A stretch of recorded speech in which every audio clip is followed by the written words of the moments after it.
Hey guys, how you doing? I hope that you are doing good. I just wanted to get this training out to you. It is my notes on Peter Montoya's presentation from Top Earners Academy, and he did a session on branding. I had quite a good response to it, so I'm super excited to share these notes with you guys and get them out there. We've been without power for most of the day, so I'm a little bit late in getting this out today, and I know there's a bunch of you waiting for it. So here it is. I'm going to probably break this training down. You know what? This isn't even on.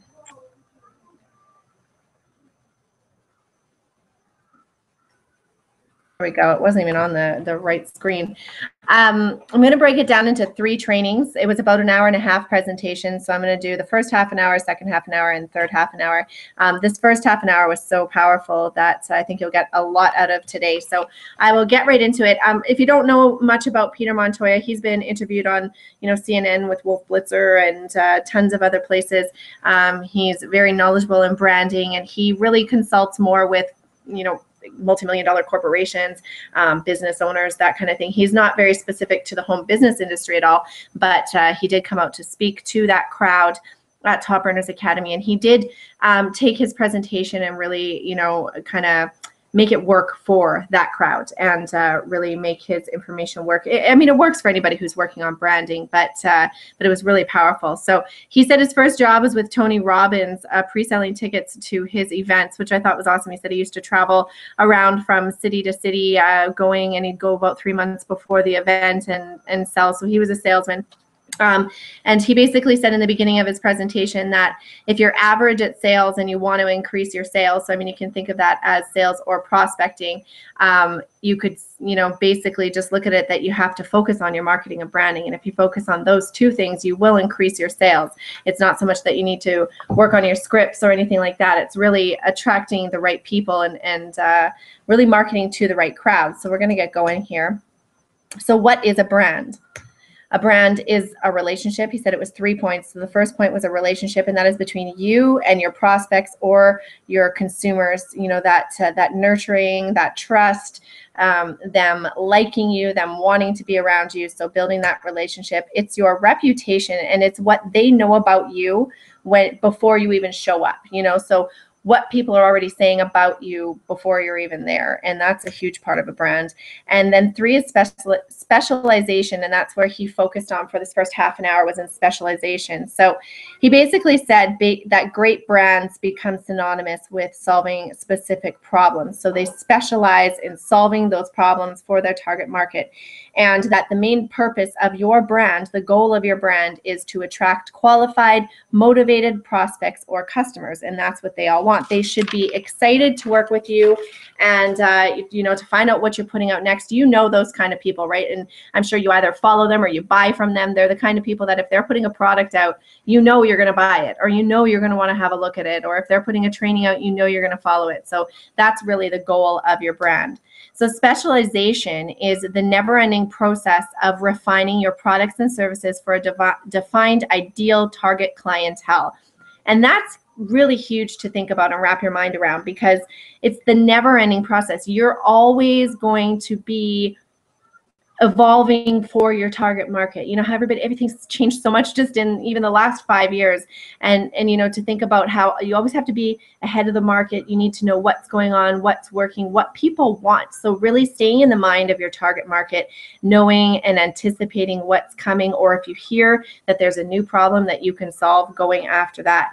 And he said the most salespeople don't graduate into business people because they don't specialize in any one area. They're basically looking for anyone. And he said, don't try to be all things to all people. And that really hit home for me, because in the beginning, probably for the first 9 months when I was working on branding and getting my presence going, I was trying to be that person to everyone. I hadn't narrowed my niche market at all. I didn't really know. I knew who I wanted to work with, but I thought that was too narrow. So I was trying to be everything to everybody. And in the end, you don't really get anywhere, right? You end up spinning your wheels, and you're not connecting with any market. You're just kind of, spreading stuff all over the place and hoping that some people bite. And that's not a successful way to run your business. So basically, you need to figure out who do you want to invest your time with. And that's what he shows how to figure out in these next steps here. And he said that your past performance is the best indicator of your future success. And he said that that doesn't mean that if you aren't successful yet that you're not going to be successful, but to look at your past and figure out, write down, take some time and think about this. What have you excelled at in the past? And that for me, when I, my interpretation of that is what really makes me excited. What makes that little flutter in your stomach when you get excited to be able to do something? Because I know that sitting down to do this video and, doing this kind of stuff excites me way more than, say, putting together the tedious task of putting together a massive funnel, right? Like, I love it when it's done, but this kind of stuff is what I love the most because I get to share right away. People are going to benefit from it. I know I'm making an impact. I know I'm sharing value. Like, this is just my passion, right? So what have you excelled at? What do you love to do? And then who do you click with? What crowd do you get along with the best? And not even just in business, but who are your people? What kind of people do you like the most? And those are the people that you're going to really want to market to because that's where your success lies. And if you've had success with that in the past, or if you've really excelled at something in the past, even if it hasn't made you any money, maybe it's a hobby right now, or maybe it's something that you think you'd like to do, but you haven't really, dove into, those are the areas that you're going to want to focus on. So to find your target market, you can do that in, he gave 1, 2, 3, 4, 5, 6 points that you can think about when you are defining your target market. And I really suggest, I went through, just to kind of go off here on a side note, I went through this with Ray Higdon once where we did a coaching call. He had me really define my avatar of who I wanted to work with. And I literally drew a stick person. And it's kind of silly because you think, what's the point? But it really gets you to visualize that person. So drawing who your person is and then answering all these questions and these points, or figuring out who you want to work with most. What do they think about? What do they do? Where do they hang out? Who do they talk to? Those kind of things. So first is lifestyle or hobby. He gave a really good example of a real estate agent that was a real estate agent for golfers. And he said that he set up his office on the 9th hole of the golf course, and he built his house, like, I guess just out on the outside, those houses that back onto the course, and he set up his house. His office is in there, his doors are always open, and he has free refreshments for all the golfers. And he has ran his whole entire real estate business around just servicing golfers and their needs for real estate. So that was a very cool idea and a good way to kind of share an example. The other is interest groups. So what do they like? What did you like? And then could you market to those interest groups? Or with the products or services that you have, what interest groups could you market to? Age and gender are huge. For me, that really was pretty much the turning point for me. I was trying to market to 20-somethings, 30-somethings, 40-something, again, everybody, right? And once I figured out that my age range is likely my age range in the 30s and women who want to be home, it really helped me to really figure that out. Occupation-based. What do they do? Do you have something that's specific for a certain market in their occupation? So firefighters or real estate agents or anything like that, where you are marketing towards a specific occupation, or could you narrow it down that much? He said that ethnics and religious connections that you can have, if you can narrow your niche market that way, where you are connecting with people, those are two of the hugest connection points, right? And so that's where people's heart comes into things. People feel more connected to you. If you have an ethnic or a religious connection with someone, how right away there's just kind of that, oh, you're good. Like you just kind of trust them more right away. So if you do have that connection with someone, definitely bring it up, or definitely bring it to a point. Or if you can market to that as well, then that is a great way, because if people know that they're the same as you that way, then they're going to want to trust you.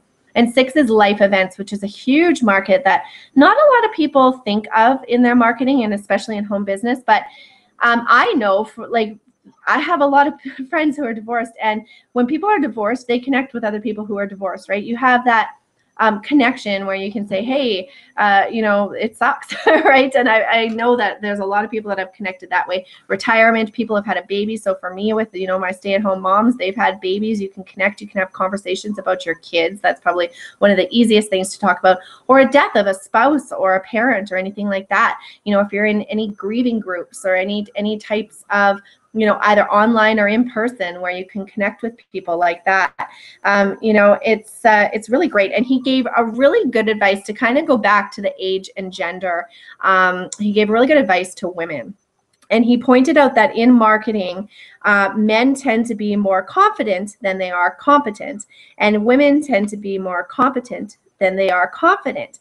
And so he just said that if you're a woman out there and you've got a voice to be heard and you've got an idea or you've got something that you're marketing, something to share, just to be bold and go for it. And I think his words were to take a page out of your husband's book and just build that confidence and just do it. And it's so true. I mean, men just go out and do it, right? They kind of figure it out as they go, or they get people to figure it out for them. And no offense to any men out there, but it's true. And women tend to be a little bit more, we like to make sure everything's perfect before we share it, right? And that was me too. So definitely be bold, take those steps, and worry less about that. Now, he said the more competition you have in any target market, the more specialized you must be. So in these areas, depending on what your product or service or whatever it is that you're sharing, if you know that there's a lot of people out there sharing that as well, and that they're marketing to a similar target market as you, just get a little bit more specialized. So if your age and gender is a woman in their 30s, well, what job do they do? Or what's their religion? Or they've had a baby, obviously, maybe, or I guess women in their 30s that have had a baby, or that they like something, or they have a hobby, right? So those types of things, just narrow it a little bit more. As narrowed as you can get is actually better than having that wider. And you'll see that actually accelerates your business so much that it is surprising, and you end up working with the people that you actually connect with. And then he also said that there's something to be said about personal meetings, that there's actually that your oxytocin kicks in when you're in a personal meeting with somebody. So he said, don't just focus on online. If there's a way for you to bring in some type of either weekly or monthly meeting with your market, with your clientele, if there's some way you can get face-to-face with them every once in a while, he said that is huge, because people just have that kick in. They feel more connected to you. It makes them feel good, and they're more likely to be receptive to you. So definitely, that shows there that home parties definitely are out. Even reserving a room, doing a presentation. If you're in health and wellness, sharing your products in a environment where people are comfortable and they can come and actually meet you and ask their questions. There's a lot to go for that, and that works so well. So products and services, specialize your product or service around a narrow target market, which is what we just talked about. He said the difference between a product and a service is product is tangible, services are intangible, and that can be anything: coaching, training, keynote presentations, anything like that. And he said, again, he made a point at that point. He said, don't try to be all things to all people. If you are doing that, if that's you right now, and like I say, that was me, so don't feel bad.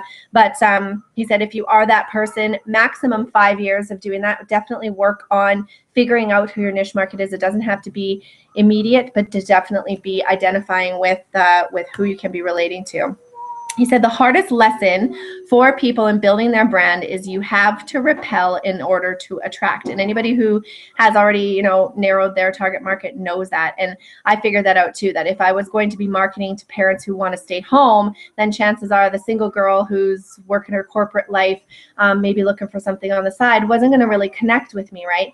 And I had to be okay with that. It was hard for me to grasp that letting go of more business was better, but it was so true. And so you have to figure out, who do you want to turn off in order to attract the right person. So you got to this is almost a moment of acceptance, where you're like, okay, I realize I can't be everything to all people. Who do I really want to work with? Who am I okay with losing as my market?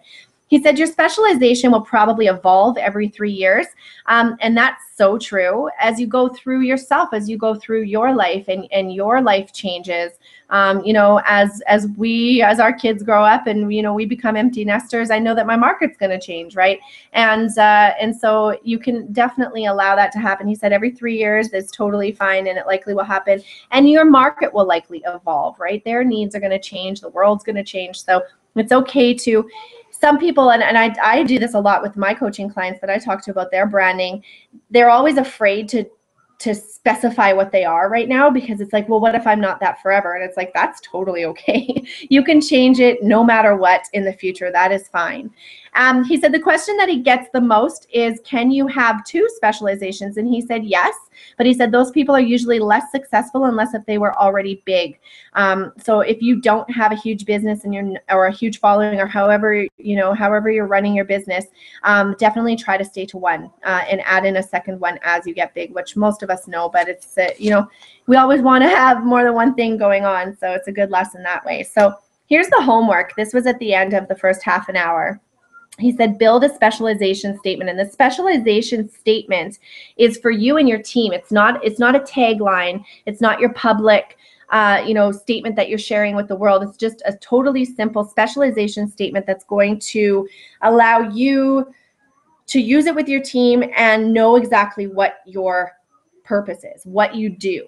And you know that question when people ask you, what do you do? And you can't really answer that, and you go off, you make it all fluffy and pretty, and I change lives and I help people, make an income from home, and blah, blah, blah, and you go on and on. This is just a very simple, this is what I do statement. So he gave a formula for that, which is perfect. It is service or product for target market. So he gave some good examples, and I'll give them to you. And he said to come up with 3 on your own. So service or product for target market. So he gave an example of business consulting for North American car dealers. So very specific in the target market. Business consulting is the service or product. North American car dealers is the target market. The other example that he gave was retirement planning for Christians, or wealth management for business owners, or work from home business opportunities for Tampa Bay women. So very specific in the target market, but you can see how that would work, right? If you could really focus on a target market area like that, and you're the work from home business opportunities expert in that area, that would be huge. So he said it's dry and boring. Don't try to spice it up, and don't try to add in all those extra words that we want to use as marketers. Just keep this very, very specific. This is for you and your team, and it's just for you to understand what you do. And that will be huge as we move into the next step that he works on here. But definitely these steps that he gave you in identifying your target market and getting this statement out there will help you to kind of give you that, if you haven't had it yet, that realization of who you are and who you want to market to and what you stand for, right? And where you really want to impact the world, where you really want to service. If you have a product that you make or that you're selling right now, who makes you the happiest to buy? When somebody buys it, what person are they that makes you the happiest when you make that sale? So focus on that. So this is the homework for tonight. Very quick video. This is the first set of the notes that I have from that. It was absolutely Top Earners Academy. The whole thing is absolutely fantastic. I tried to watch live as much as I possibly could, but I didn't get a chance to watch the whole thing yet, and I just know that lots of people have had massive impact. So I will get the second set of notes out to you guys tomorrow. Thank you for your patience with this first set, as I was without power for about 9 hours. Not fun, but back up and going. Hope you have a wonderful day. Hope you're able to use this. If you have any questions, feel free to reach out to me on Facebook and or Google Plus here, and I'd be more than happy to help you figuring out your statement there. Have a great night. We'll see you guys in the next video. Bye-bye.